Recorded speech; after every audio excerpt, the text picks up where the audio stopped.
Welcome to the Deep Dive. We're your source for cutting through the noise, getting you straight to the insights you need to be genuinely well-informed. Today, we're plunging into the Macro Butler's latest weekly newsletter. It's got this provocative title, The Cyber Praetorians, Dawn of the Digital Battlefield. Our mission, really, for this deep dive is to pull out the crucial insights from this pretty powerful material. We want to help you understand this evolving landscape of digital conflict, from the surprising new weapons being used to the critical vulnerabilities being exposed, and even its unexpected impact on the global economy and, your personal finances. Think of this as your shortcut to truly understanding what war even means today and how it's fundamentally reshaping, everything. Exactly. This deep dive is really designed to distill the most important nuggets of knowledge, helping you navigate what is a rapidly changing world with hopefully more confidence. We'll be exploring how the battlefield has moved way beyond physical borders, influencing everything from national security right down to your personal data. Okay, so let's trace this dramatic evolution of human conflict that the source material lays out so well. We started with the raw physicality, swords and spears, then moved through castles, the revolutionary boom of gunpowder. Then we got to the industrial scale of tanks, planes, submarines. The Cold War brought nuclear stakes, terrifying stuff. Yeah. And it also transformed propaganda into, a weapon of its own. Yeah. So given that progression, where are we now? It's 2025. How has the very definition of conflict changed? Well, the newsletter's core assertion is pretty stark. The battlefield, it's no longer just blood-soaked Earth. It's expanded dramatically. We're talking energy grids, satellites, and significantly, the fragile minds of the masses.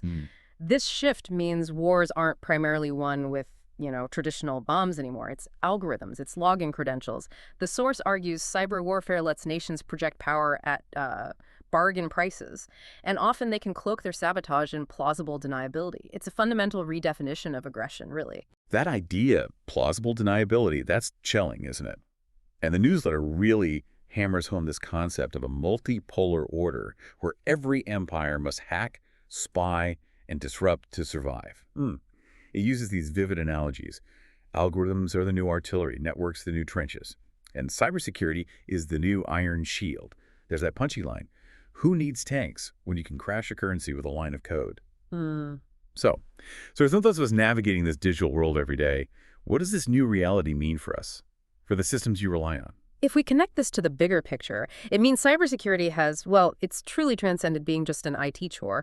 It's now the digital fortress wall. It's guarding empires, corporations, even, as they say, your grandmother's bank account. Right. Its scope is massive now, way beyond simple firewalls. It dictates control over economies, armies, and, crucially, public opinion. Every network, energy grids, financial systems, they're all potential battlegrounds now. And every digital interaction you make, a potential vulnerability. Which brings us to the source's powerful description. The cybersecurity industry as the new Praetorian Guard. They're the elite protectors, shielding the digital realm from this new breed of threats. Hackers, ransomware barons, crypto thieves, digital saboteurs.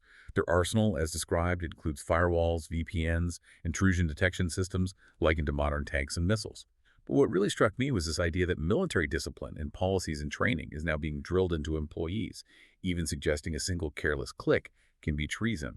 How realistic is that level of threat in, say, the average company? What's that mean for individuals? That phrase, treasonous clicks, it's certainly provocative, yeah. But it does underscore a profound truth. Human error, still one of the biggest attack vectors. What's fascinating is how the source breaks down the specific digital battalions and their roles. It gives us concrete examples. You've got next-gen firewalls, right? Standing guard like elite sentries, armed with malware-sniffing dogs and sandbox drills.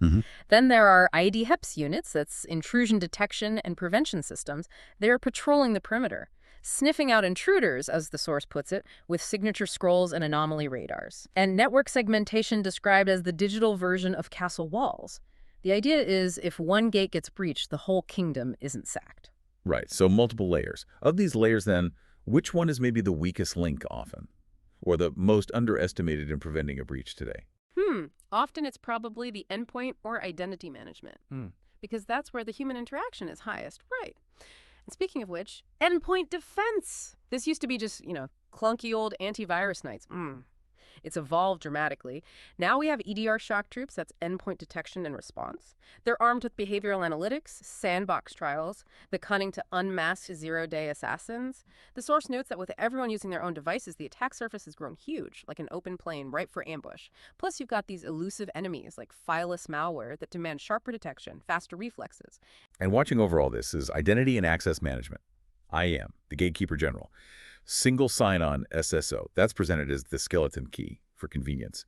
But with these phishing armies constantly lurking, multi-factor authentication, MFA, stands guard like a grizzled veteran demanding extra proof. The IBM 2024 X-Force Index, it says identity attacks surged. What was it, 71% year over year? And incredibly, machine identities now outnumber humans 45 to 1. 45 to 1. That just makes IAM absolutely critical for cloud empires, for SaaS strongholds. Absolutely. And as organizations move their data, their treasures, into public and private clouds, cloud security takes command. Encrypting things, monitoring for ambushes.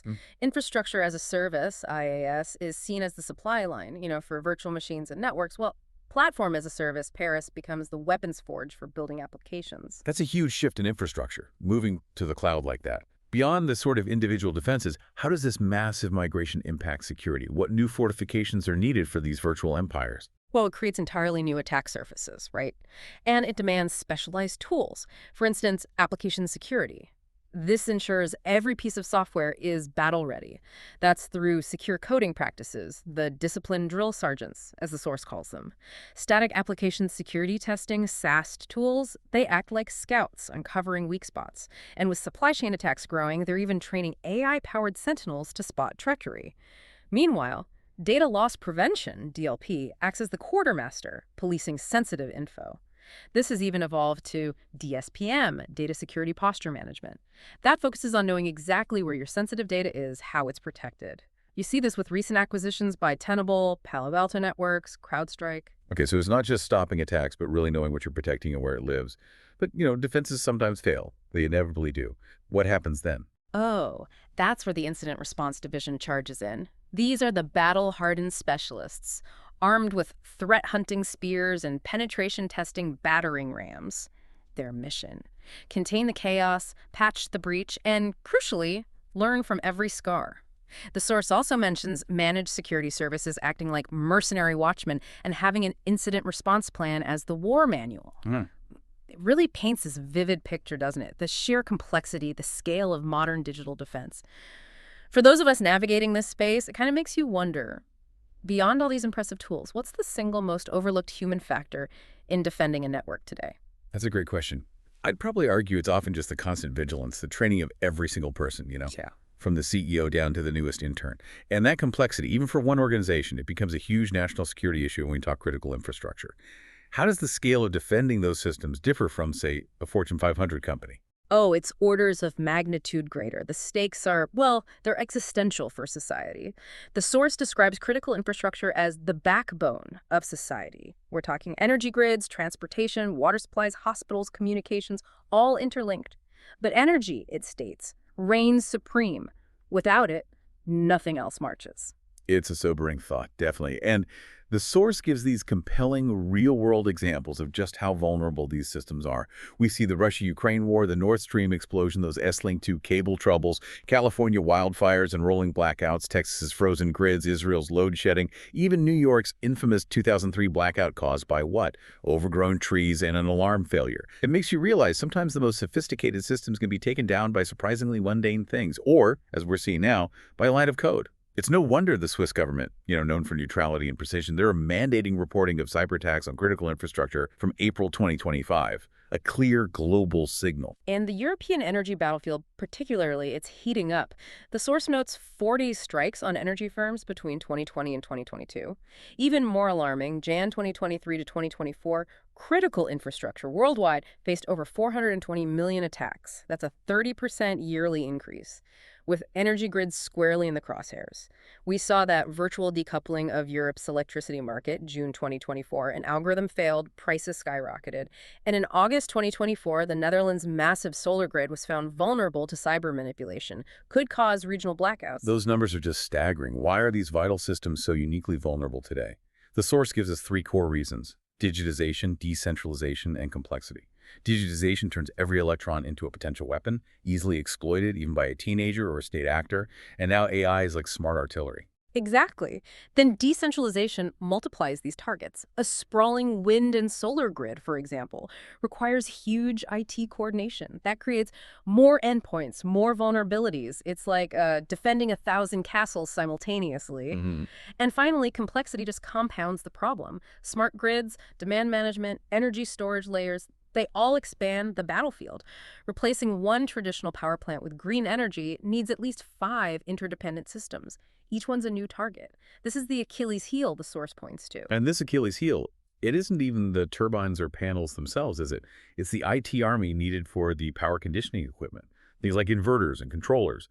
Bitdefender researchers, the source points out, exposed major vulnerabilities in platforms like SolarWinds.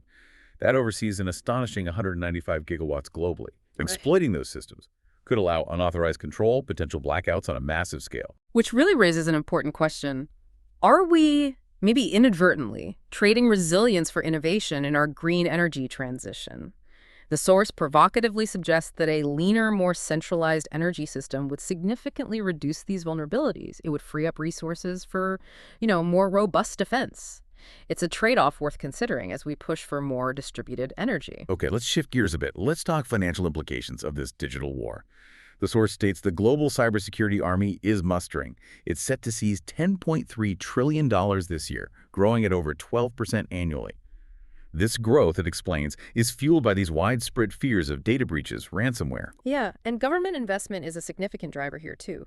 The Donald Copperfield's administration passed the One Big Beautiful Spending Bill, arming federal cyber defenders. There's a clear focus on military cyber spending.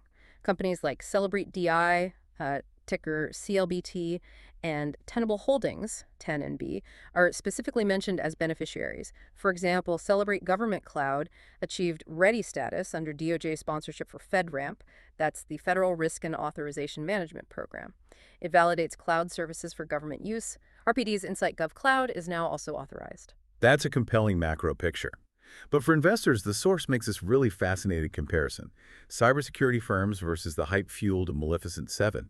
It suggests cyber firms boast higher projected operating margins for 2025-26, but they're trading at lower PE ratios, price to earnings. That's a key valuation metric. Is this purely a valuation play, or are there deeper structural advantages making these companies attractive right now, especially compared to the big tech giants? It's likely both. The structural advantage lies in the non-negotiable demand for security. Cybercrime isn't slowing down, right? So the need for these services is kind of baked in. That creates more resilient revenue streams. The source notes a projected 22% earnings gain overall. BlackBerry, Sentinel-Alone, Sang4 are leading profit growth. Varonis, Cloudflare, CrowdStrike are identified as elite generals with high EV to EBITDA ratios, another key valuation metric. These indicate strong growth potential, market confidence. Right. And beyond just organic growth, we're seeing accelerating M&A activity, mergers and acquisitions. Google's $32 billion acquisition of Wiz and Dural Industries' $2.5 billion funding round, those are highlighted.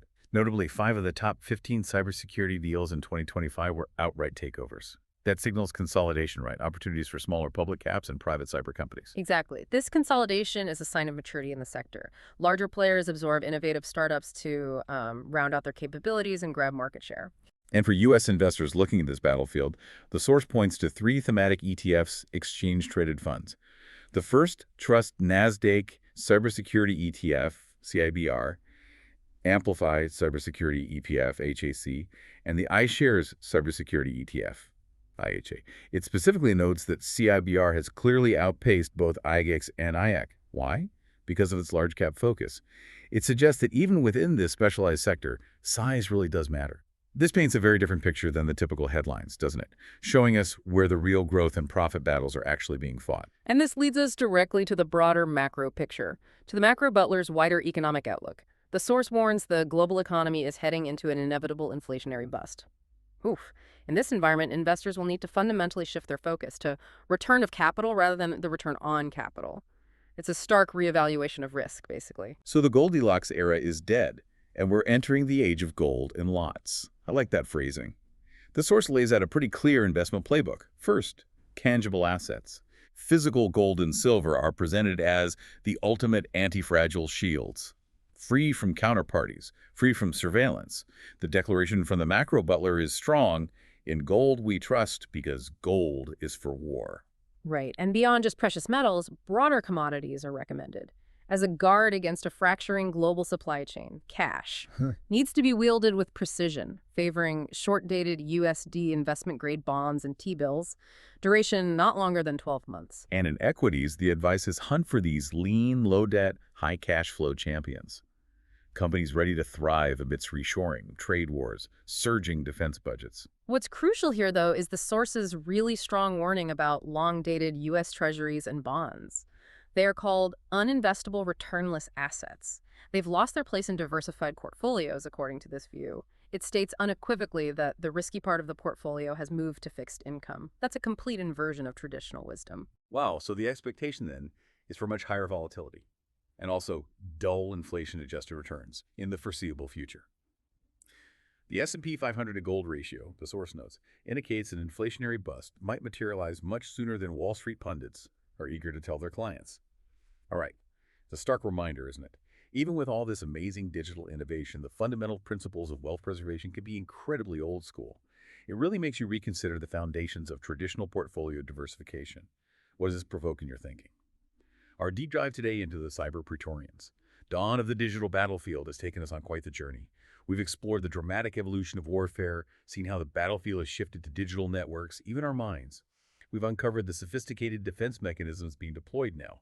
We've also confronted the, frankly, surprising vulnerabilities of our critical infrastructure and dissected the economic and investment implications of this new age of digital conflict. Indeed, it reiterates this profound shift in power dynamics, echoing Moyes' name from the source. Quote, "Power no longer resides in muscle, maps, or monuments. It flows from intellect, networks, and nimble actors." The message is pretty clear. The next war will be fought in code, not only cannon. So this deep dive into the cyber Praetorians really shows us that every aspect of our connected lives, from your personal data to national security, is now part of an invisible, relentless battle. How might this understanding change the way you view your digital footprint or even the systems that power your community moving forward? Thank you for joining us on the deep dive.